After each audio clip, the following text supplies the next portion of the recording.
Una scena agghiacciante, purtroppo non nuova alle cronache, quella davanti alla quale si sono trovati i carabinieri.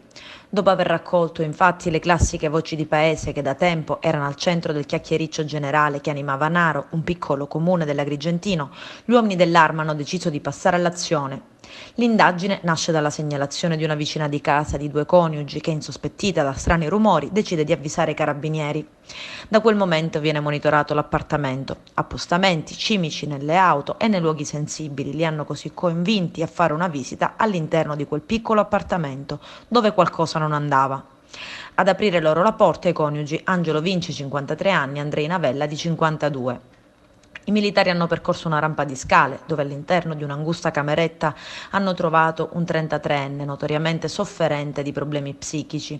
Era nascosto dalle coperte. Alzate le coltri, i militari hanno potuto scoprire il gravissimo stato di denutrizione e sporcizia in cui viveva lo sfortunato ragazzo, ma non solo.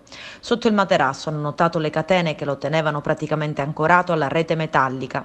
Dalla lunghezza della catena che cingeva una delle due caviglie, i carabinieri hanno appurato che il ragazzo viveva in continuo stato di costrizione e che la catena era stata lasciata lunga per permettergli di alzarsi in piedi e potersi spostare fino a 1 metro dal letto.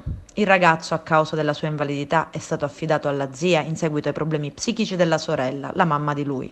Zia che si ripagava del disturbo incassando la pensione. Commosso, il giovane ragazzo ha ringraziato più volte gli uomini dell'Arma.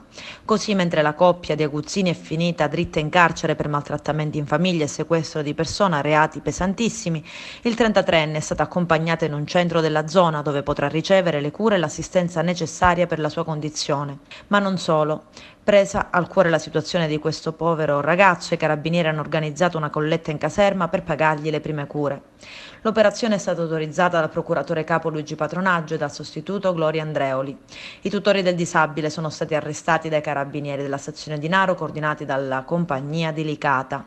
Una vergogna che ferisce la nostra comunità e sono certa di parlare a nome di tutti i miei concittadini. Sono comportamenti inqualificabili, esecrabili e meschini. Questo è il commento a caldo del sindaco di Naro, Maria Grazia Brandara, che rivolge un plauso alla stazione dei carabinieri di Naro, agli ordini del maresciallo Marco Gelardi, quelli della compagnia di Licata, guidati dal capitano Lucarelli, e quelli del comando provinciale, guidati dal colonnello Pellegrino.